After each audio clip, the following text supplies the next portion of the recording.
Hello everyone, welcome back to CommMed Made Easy, and I hope you all are doing very well. Before we begin, let me remind my dear students that the contents of this channel are only to supplement your knowledge, not to replace the regular online and offline classes in your institution. So please attend your classes and do not miss them. Also, if you like our contents, please subscribe to our YouTube channel, like the videos and share these videos with your friends, with your batchmates, with your juniors. Also, if you are a teacher, then with your students. Please follow our Facebook page and the link will be given in the description. Since we already completed descriptive epidemiology, it's time to move on to analytical studies. And the first design that we shall discuss is case control study. It is also known as retrospective study, and it is considered to be the first approach to test the causal hypothesis. So if you remember, in descriptive studies we said that those studies are conducted to formulate or generate hypotheses, but to test them and to confirm them we have to go for analytical study or experimental study, whichever is applicable. What is the definition of case control study? And it is an epidemiological approach in which the researchers select cases who already have developed the particular disease or outcome of interest, and a comparison group known as controls who are subjects who do not have the particular disease. Okay, so the investigator or the epidemiologist, he is selecting cases and controls. Cases have already developed the disease and controls are the comparison group and they do not have the disease. And then he compares the two groups, that is the cases and the controls, as regards the presence or history of exposure. So he is comparing the cases and controls just to find out who had the exposures and the proportion of exposure was higher in which group, whether among the cases or the controls. What are the features of case control studies? Both exposure and outcome of the disease have occurred before the start of the study. So here I already said that when the researcher select cases, that means these people already have the disease, so the outcome or the disease have already occurred. The study proceeds backwards from the effect to cause. Ideally, a person should be exposed to the cause first, which can be a pathogen, which can be a risk factor, and this cause will lead to a disease, which can be a communicable disease or non-communicable disease. So a cause should always be followed by the disease most of the time, but not the reverse, right? That means disease cannot come first and then the cause cannot occur, or the exposure cannot occur. Since the design of the study or the direction of the study is from effect to cause, that means we are going backwards. So that is why this is also known as retrospective study. It uses a control or comparison group to support or refute an inference. So we can either accept or also can decline or deny a causal relationship that we formulated from an hypothesis in any descriptive study. This is the framework of a case control study. So we first select cases who have the disease and then controls who do not have the disease, and then ask them about their history of exposure. So some of the cases may have been exposed and some of them may not have been exposed. Similarly, controls, some of them may have been exposed and some of them may not have been exposed in past. So this is the thing that we have to inquire about. This is another nice presentation I found in internet. So here we have a group of people who have cancer. So they are the cases here since they have the disease. These are some other people, and this group of people do not have the cancer. Maybe they have some other disease, but since cancer is the disease under study here, so people who do not have cancer will be considered as the control group. Now the researcher, he is comparing the cases and controls in terms of exposure, history of exposure to any risk factor in past. So that means since the researcher is selecting the cancer patients or the cases and the control group in present and comparing their exposure to risk factors in past, so that is why this is a case control study. The basic design of a case control study is shown in a 2 into 2 contingency table. Whenever we will discuss case control study or cohort study or different epidemiological exercises, we shall come across this kind of table multiple times. This is known as 2 into 2 contingency tables, but you can see we actually have 4 into 4 table. But the main part of this table is this pink area, that is A, B and C and D, these 4 cells. So since we have 4 cells, this is known as 2 into 2 contingency table. Now let us explain this table. So in the column we have cases and controls. Cases are those who have the disease, so disease plus, and controls are those people who do not have the disease, so disease minus. So total number of cases we have is A plus C, because we have A here and C here. Similarly, total number of controls are B and D, B plus D, sorry. In the rows we have the exposure history. So some of the people will be exposed and some of the people will be non-exposed. That means without any history of exposure. So what does this cell A mean? It means people who have the disease since they are cases, but also have the history of exposure. So exposure is present here. C means people who have the disease because they are also the cases, but they do not have any exposure, so non-exposed. Similarly here, B means people who do not have the disease but they had the history of exposure, and D means people who do not have the disease and also they do not have any history of exposure. So these are the meaning of A, B, C and D cells. Here also, if we do the row total, we have A plus D, A plus B, that is the total number of exposed people, and non-exposed people is C plus D similarly. And the total number of subjects included in our studies, A plus B plus C plus D, of course. So from this we can understand how many of them had the disease with history of exposure or without history of exposure, and how many of them do not have the disease with or without history of exposure. Now coming to the steps of a case control study. We have 4 steps: selection of cases and controls, matching, measurement of exposure, and analysis and interpretation of the result. First step is selection of the cases and controls. First we have select the cases. So first we have to define the case. That means who are the people we are going to include in our study. It can be based on some diagnostic criteria. So for example, if I find an under 5 child who has fever along with some papular or maculopapular rash, there is a cough, running nose, even a red conjunctiva or conjunctivitis, whatever. So we can, according to the diagnostic criteria, label this child as a patient of or a case of measles. So that means based on some diagnostic criteria, we can define a case. Eligibility criteria, as in suppose we have found out a patient of tuberculosis. So whether, since tuberculosis is a chronic disease, we have to decide whether we want to include the new cases, that means the incident cases, or the existing cases, which can be prevalent cases or old cases. So that is the eligibility criteria. We have to define that. What can be the sources of cases? So where from we shall find out our cases? Number 1 is hospitals, because hospitals, it is very likely to find out a patient with a certain disease that we are studying.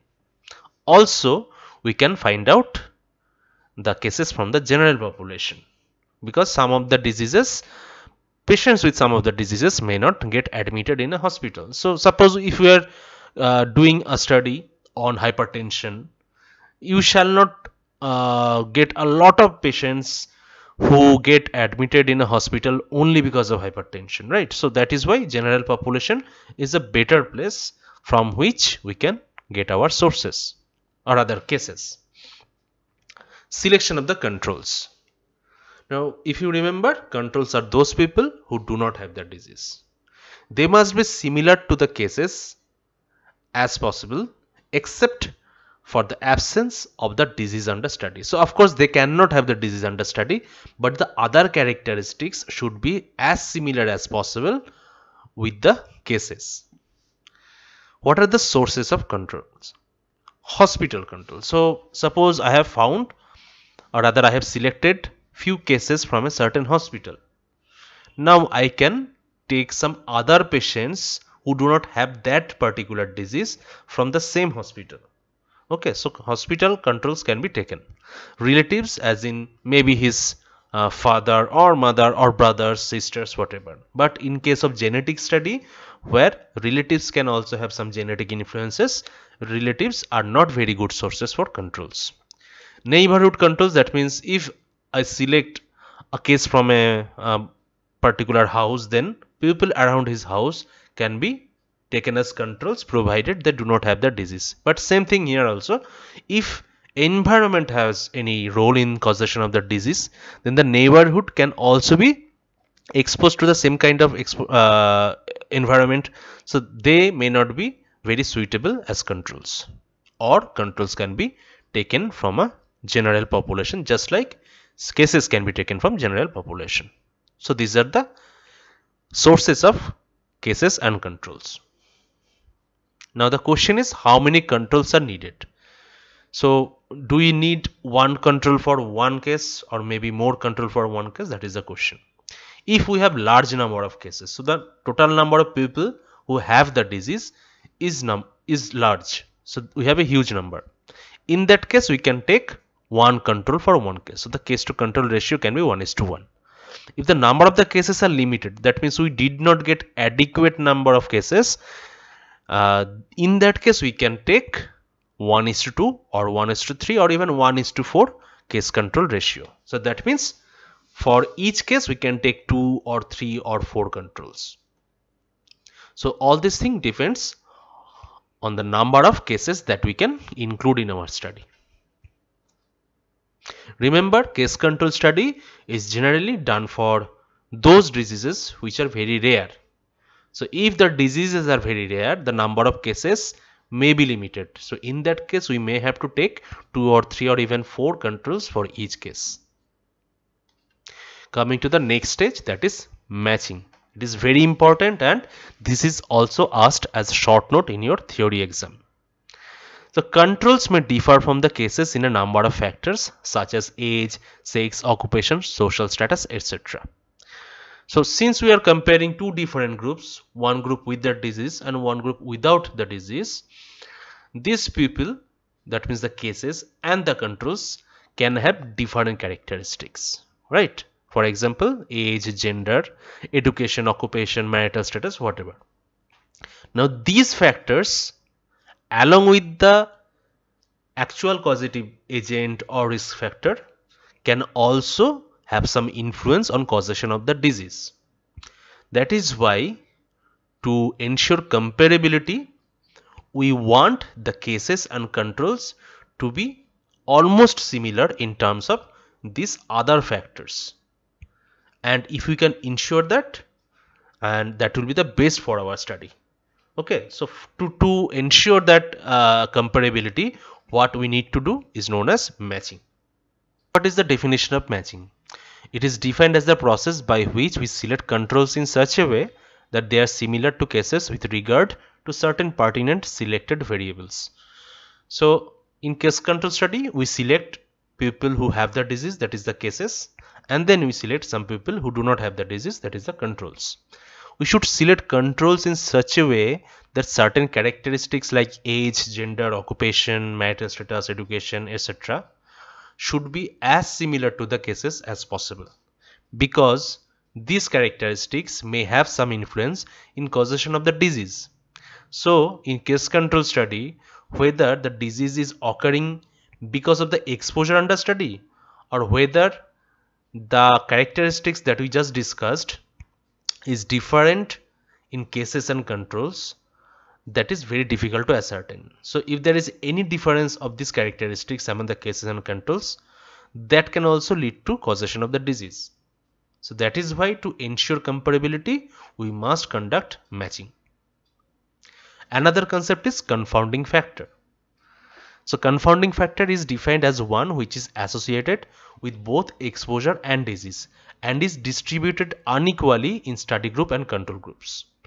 Also, confounding factor independently can be a risk factor for the disease. So let me give you an example.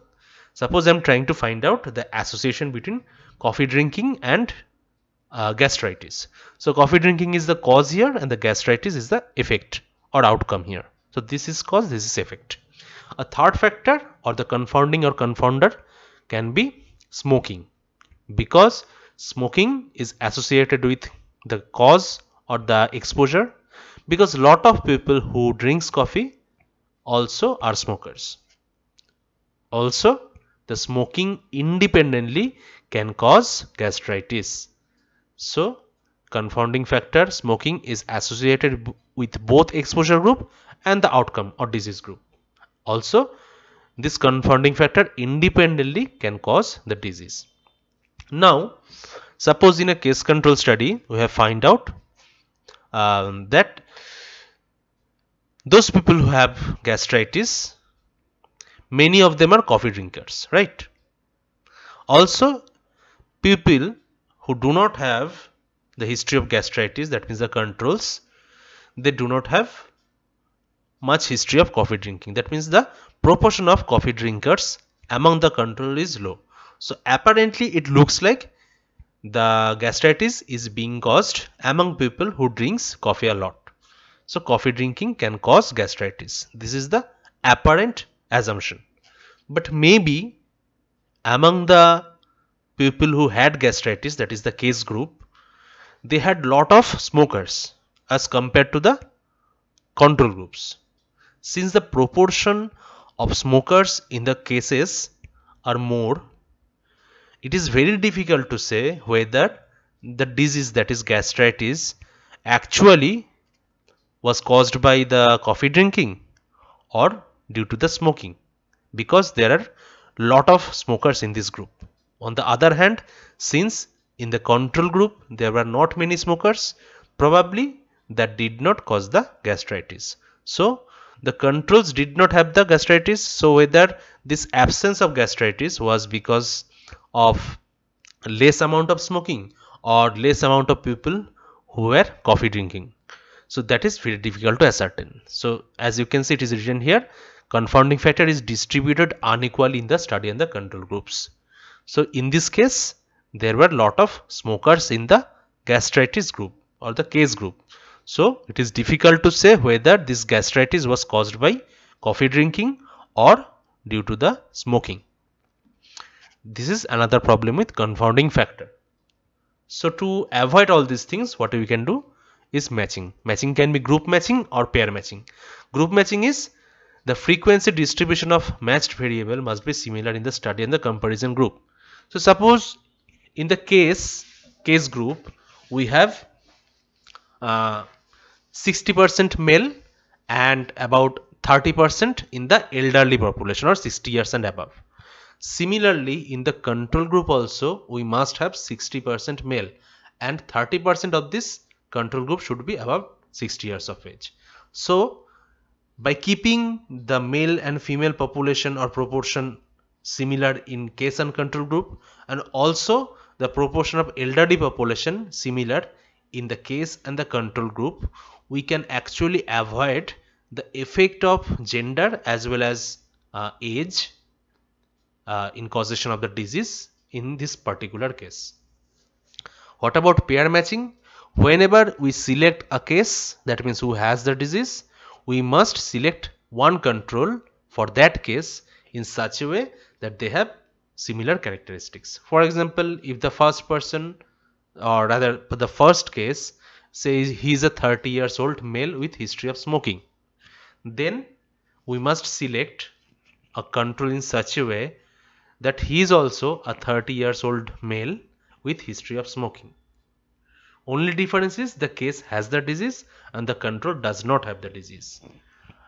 And by this pair matching we can ensure that the genders are same, the age group is same, and also any probable confounding factor like smoking is similar in both cases and the controls. Alright, so this is known as pair matching. Next is step 3, that is measurement of exposure. First we have to define the exposure and also the criteria for selection. So in case of smoking, we have to define whether we are talking about cigarette smoking or bidi smoking or maybe hookah smoking, any kind of smoking. Also different criteria, so whether we shall classify the smoking as heavy smoker, light smoker, or maybe regular smoker, occasional smoker, like this. Measurement can be obtained by interview, so we have to ask the person about his exposure history, or maybe from questionnaire. So the person is provided with a piece of paper with written questions on it, and the person answers to the question, and from that we can have idea about the exposure. Or record review of medical records in past, for example prescription, hospital records, discharge records, whatever. Ideally, the intensity and way of measurement of exposure among the cases and the controls should be similar. Analysis and interpretation of result. So this is the final step, and we try to find out the exposure rates among the cases and the controls to suspected factors, and then estimation of disease risk associated with exposure, that is known as odds ratio. First one is exposure rate. So exposure rate of cases to the suspected factor. So out of all the cases, how many of them were exposed to the factor? So in this 2 into 2 table that I discussed earlier, what is the total number of cases? Here total number of cases A plus C.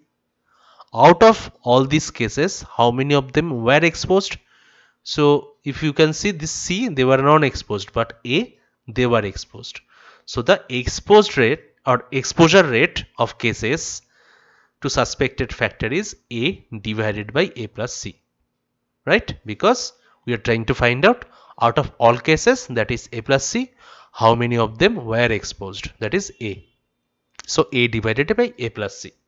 Similarly, exposure rate of controls are out of all controls, that is B plus D, how many of them were exposed, that is B. So B divided by B plus D. So these are the exposure rates among cases and controls. For example, in this case control study, we have cases who are the hypertensives. So 50 hypertensive patients, and controls or non-hypertensive patients are 75 in number, right?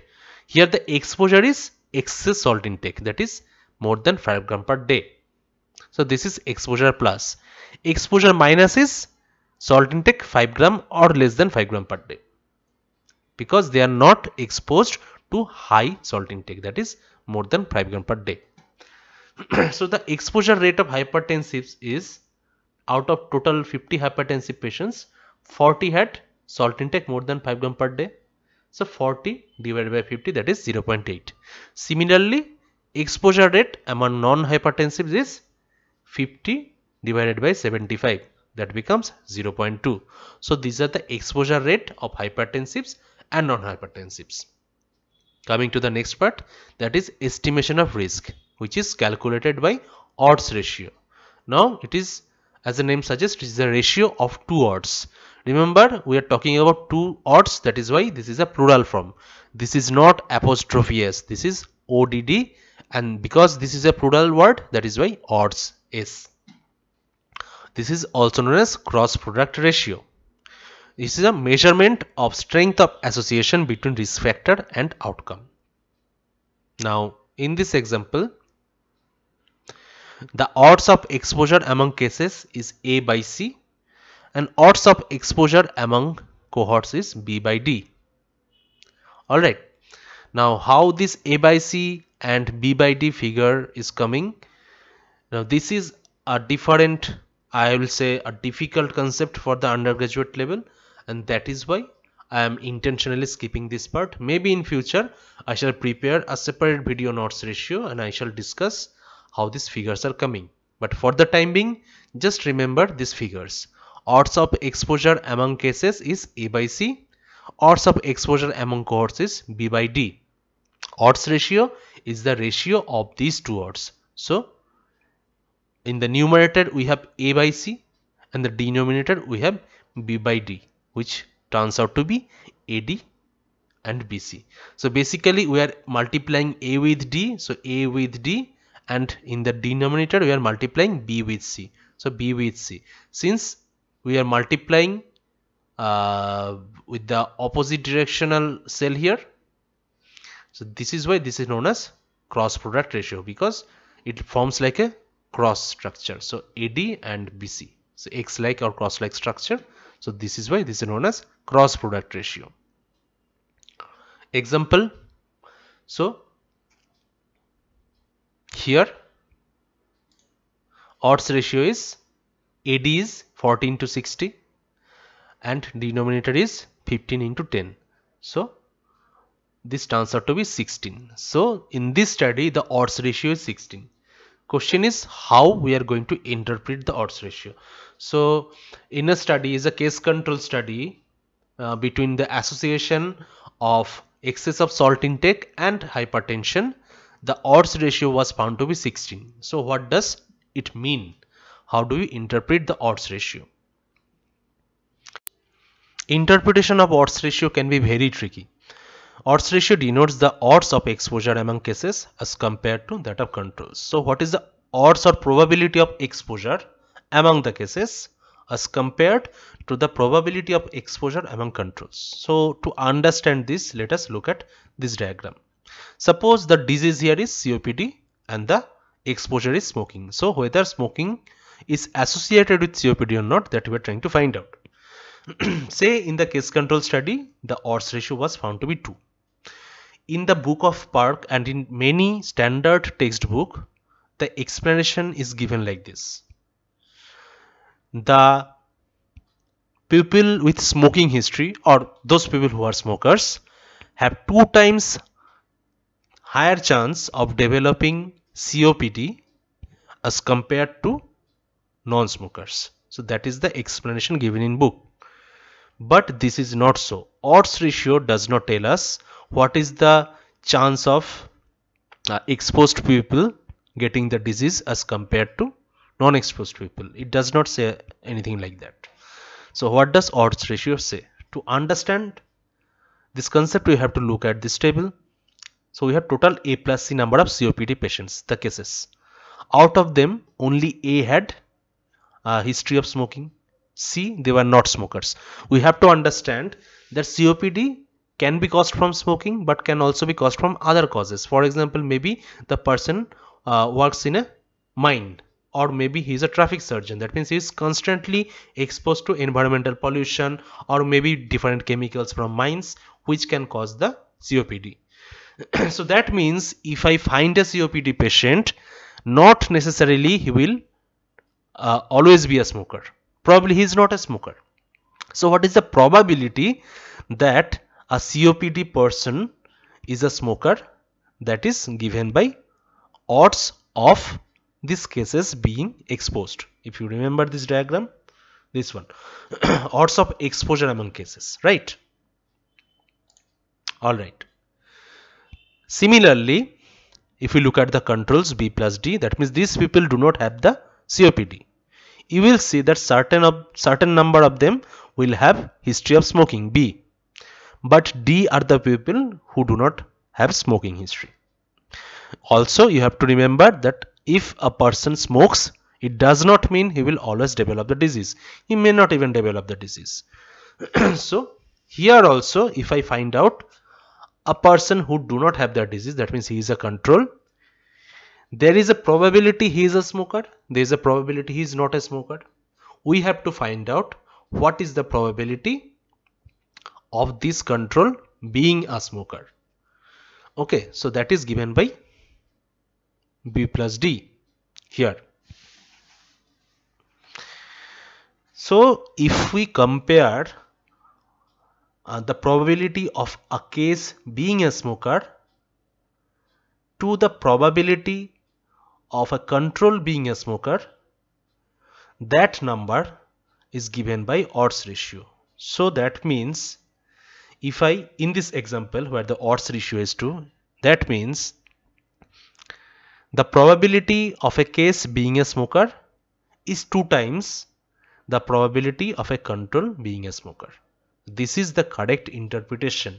It does not say whether an exposed person or rather a smoker has 2 times higher risk of developing COPD compared to a non-smoker. It does not say that. It says that a person with COPD has probably 2 times higher chance of being a smoker as compared to a patient or rather a person without COPD. Understood? So this is the correct concept of odds ratio. Coming to biases in case control study, first one is the bias due to confounding factors. We already discussed this. These are the factors which are associated with exposure as well as the disease and can independently cause the disease, and also they are unequally distributed in the study group and in the control group. So they should be taken care of. Memory or recall bias.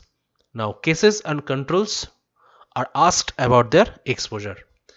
It is very likely that the cases, that means who already have the disease, they will remember about the exposure in details as compared to those people who do not have the disease. So if I do not have the disease, I will not care about the exposure and I will probably forget about that. But if I have developed the disease, I will remember if I have the exposure in past or not. So this is known as recall bias, because this can lead to very high strength of association between the exposure and the outcome, but it may be a false association because people who have the disease, they remember about the exposure. Maybe that person who do not have the disease, even he had exposure, but since he does not have the disease, he forgot about that. Next one is selection bias. It occurs whenever the researcher selects cases and controls in such a way that they are not the true representatives of cases and controls in the general population. So because of the mistakes made during the selection of the cases and controls, this is known as selection bias. Next one is Bergsonian bias, also known as Bergson's bias. This is basically a selective hospital admission bias, because it is very likely that a person who has the disease and also has the exposure is admitted to a hospital as compared to those people who only have the disease, not the exposure. So this will give us a false strength of association between the exposure and the outcome, which actually may not be the case. This is known as Bergsonian bias. Interviewer bias is whenever the researcher asks the cases in details about the exposure, but he does not ask the controls about his exposure in much details, because he knows this person has disease, so he is a case, so probably he has also the history of exposure. So that is why the researcher will ask about the exposure much details to the cases, and he will actually miss lot of history regarding exposure among the controls, because he thinks since these people do not have the disease, probably they do not have also any kind of exposure. So this is known as interviewer's bias. So this is a mistake from the researcher or the interviewer's part. Coming to the advantages and disadvantages of case control study. Case control studies are easy to carry out. We get very rapid or fast results. They are very inexpensive, suitable for rare disease. This is very important. No risk to the subjects. Minimal attrition, because since we do not have to follow up these subjects, study subjects, so there is no fear of loss to follow up. The people in the study will not leave the study. Multiple exposures can be studied. So if we find out cases and controls of any particular disease, then lot of exposure can be studied instead of only one exposure. What are the disadvantages? Subject to several biases, we discussed that. Selection of control is difficult. Incidence cannot be measured because the disease has already taken place. Whenever we start the study, we start with cases, that means people already developed the disease. So incidence, that means whether the disease is occurring or not among certain people that will follow up, that is not possible in case control study. Association does not mean causation, because whenever we are starting the study, the people already developed the disease and they already had the exposure in past, but we cannot say that exposure actually caused the disease. So causation cannot be ensured, only association can be ascertained in case control study, and not practical for rare exposure. So if the exposure is rare, we better go for cohort study, that we shall discuss next. But if the disease is rare, we shall go for case control study. So with this we conclude the case control study. Please subscribe to our channel, like the video, share the video with your batchmates, with your juniors, and also with your friends from other medical colleges. We also have our Facebook page, the link is given in the description, and you can follow our Facebook page. Thank you very much. See you in our next video.